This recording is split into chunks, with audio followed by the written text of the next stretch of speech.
일반적으로 국민에 의해서 선출되는 공직은 다른 직업보다 더 높은 윤리 규범과 도덕성이 요구됩니다. 네, 그렇다면 창조경제 시대를 이끌어갈 바람직한 공직자상은 무엇이고 이를 위해서 어떤 변화가 필요할까요? 공직자 노트 3.0을 집필한 강효식 박사와 함께 자세히 알아보겠습니다. 안녕하세요. 네, 안녕하세요. 네, 이 창조경제 시대 공직자 뉴 리더십이라는 책의 부제가 굉장히 인상적인데요. 구체적으로 어떤 내용들이 담겨 있는지 우선 간단히 소개를 먼저 좀 해주시죠. 네, 제가 지금까지 16년 동안 공직 생활을 해왔는데요.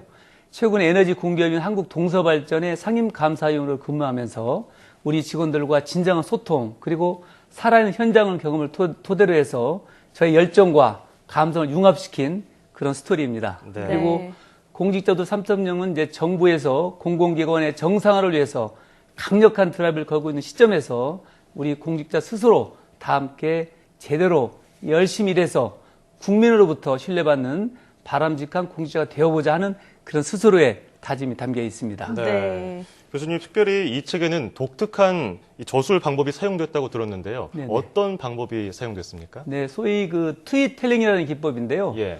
그 트위터에 글을 올리는 것을 트윗이라고 합니다. 예. 그리고 스토리텔링과 하나의 신조어이죠. 네, 그래서 제가 이제 처음으로 적용을 했는데요. 2012년도에 이제 박근혜 한국 최초 여성 대통령을 바로 이 트윗텔링 기법을 사용했습니다. 그러니까 140자로 이어진 글들이 연속적으로 이어서 표현하는 그런 글이 되겠습니다. 그리고 이번 공직자 노트 3.0에서도 바로 100개의 트윗텔링으로 구성이 되었습니다. 예. 네, 이 창조경제 시대의 현 시점을 공직자 3.0 시대라고 말씀을 해주셨는데요. 그렇다면 1.0부터 2.0, 3.0 어떻게 변화를 해온 건가요?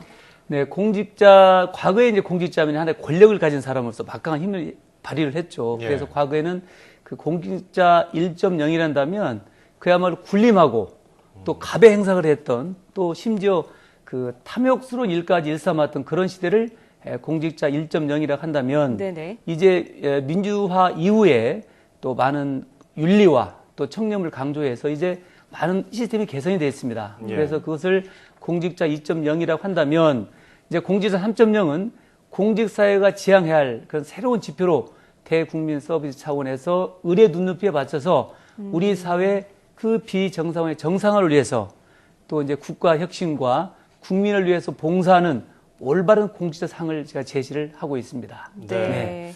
참 올바른 공직자상이라고 말씀하시니까 사실 공공기관에서 임원 한 명 뽑을 때도 언론이나 국민의 눈빛이 그렇게 곱지만은 않습니다. 그렇죠. 그렇다면 이런 분위기가 조성된 이유는 뭐가 있을까요?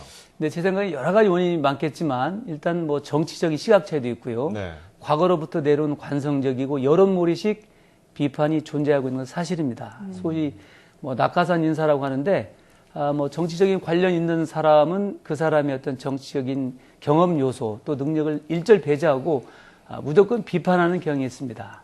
사실은 제가 볼 때는 낙하산이다 아니다가 중요한 것이 아니고 과연 그 직책을 얼마나 열정을 갖고 잘 수행할 수 있느냐 이것이 저는 관건이라고 보고 있습니다.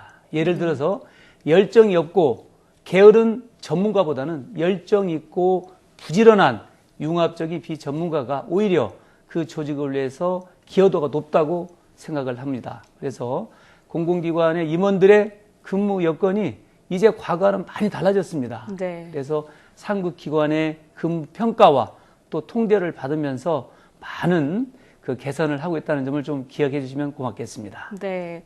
사실 저는 조금 전에 말씀해 주신 의뢰 눈높이에 맞춰서 우리 사회의 비정상화를 정상화로 이게 정말 인상적이었는데요. 그렇다면 현재 공직사회에서 꼭 개혁이 필요한 부분이라고 보시는 부분 어떤 겁니까? 저는 우선 그 공직자의 정신 자세에 대한 개혁이 좀 필요할 것 같습니다. 공직은 내 것이 아니라 국가가 준 위임된 일식인 권한입니다. 그래서 이 권한을 권력으로 착각해서도 안 되고 이 권한을 국민을 위해서 착하게 저는 사용되어야 생각을 합니다. 네. 그래서 공직자의 업무 자세를 저는 아주 쉬운 편으로 똑바로 올바로 법대로 제대로 발휘되어야 하고 네. 반대로 멋대로 마음대로 거꾸로 한다면 안 된다고 봅니다. 네. 그래서 공직을 뭐 철밥통이라는 안일한 인식을 불식하고 적당주의 또는 이제 복지부동에 저는 관행을 근절하다고 생각을 합니다. 다행히 최근에 정부의 공공기관의 정상화 노력에 부응해서 또 방방경영 개선과 부채 감축 등으로 각고의 노력을 하고 있습니다. 그래서 기존에 누렸던 여러 가지 복지 혜택도 반납하고 국민의 눈높이에 맞춰서 애를 쓰고 있다는 점을 좀 기억해 주시면 고맙겠습니다. 네, 뭐 이렇게 애를 쓰고 있지만 또 국민들의 입장에서는 사실 그게 잘 받아들이지 않으니까 네, 잘 보이지 않는 예, 서로 이게 괴리감이 좀 있어서 맞습니다. 그게 문제인 것 같은데 사실 이런 문제점을 해결할 수 있는 방법 중에 하나를 소통을 꼽으셨습니다. 네네. 어제 뭐 기자회견에서도 소통 항상 나오는 얘기인데 맞습니다. 그렇다면 정부나 정보 공공기관뿐 아니라 일반 회사 그리고 일반적인 우리 모임에서도 사용할 수 있는 방법이 있을까요? 네네. 그래서 저는 이제 소통에는 항상 진정성이 전제된다고 생각합니다. 네. 이번에 전 해양수산부 장관 이주영 장관도 많은 국민의 칭찬을 받은 것도 네. 그 진정성이 담보되었기 때문에 그렇다고 생각합니다. 그래서 저는 하나의 그 소통 방법을 연보 상질이라는 하나의 그 솔루션을 저는 제안을 하고 있습니다. 즉 연락하고 보고하고 상의하고 질문하는 이러한 그 네 가지의 그 형태를 잘 조합을 한다면은 그 조직의 개선상에서도 인정을 받고 또 개인 처세술에 있어서도 아마 훌륭한 역량을 발휘한다고 생각합니다. 잘 아시다시피 최근에 트위터라든지 블로그 또는 카톡을 통해서도 즉 SNS 수단이죠. 이런 걸 통해서도 잦은 그 소통을 원활하게 된다면은 인간관계도 많이 개선할 수도 있고 본인의 역량도 크게 저는 강화할 수 있다고 생각을 합니다. 네. 네, 그렇다면 이 창조경제 시대에 청렴한 공직자들이 늘어나기 위해서 과연 정부 차원에서는 어떤 노력을 기울여야 할까요? 네, 사실 지난해 정부에서 공공기관 정상화 중간 평가를 받으면서 그 부채 감축과 방망 경영 개선을 위해서 경영진과 노조가 각고의 노력을 해서 괄목할 만한 성과를 이뤄냈습니다.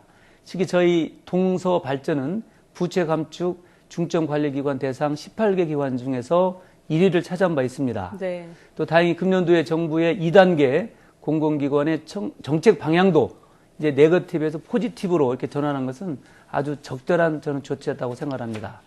이제 공공기관이 뭐 철밥통이니 뭐 동네 북인가라는 그런 말도 있습니다만은 국민께서는 일자리는 늘리고 또 요금은 싸게 하고 또 적자는 보면 안 된다는 그런 어려운 중을 하고 있습니다. 하지만 이것이 공기업이 할 일이라면 저는 해야 된다고 생각합니다. 그래서 공기업이 잘못되면 결국에 또 국가 국민에게 피해를 끼치기 때문에 또 정부 정책도 일관성에 해주시고 신뢰를 보내주시면은 공기업이 건전하게 육성이 돼서 대국민 서비스를 잘할 수 있다고 생각합니다.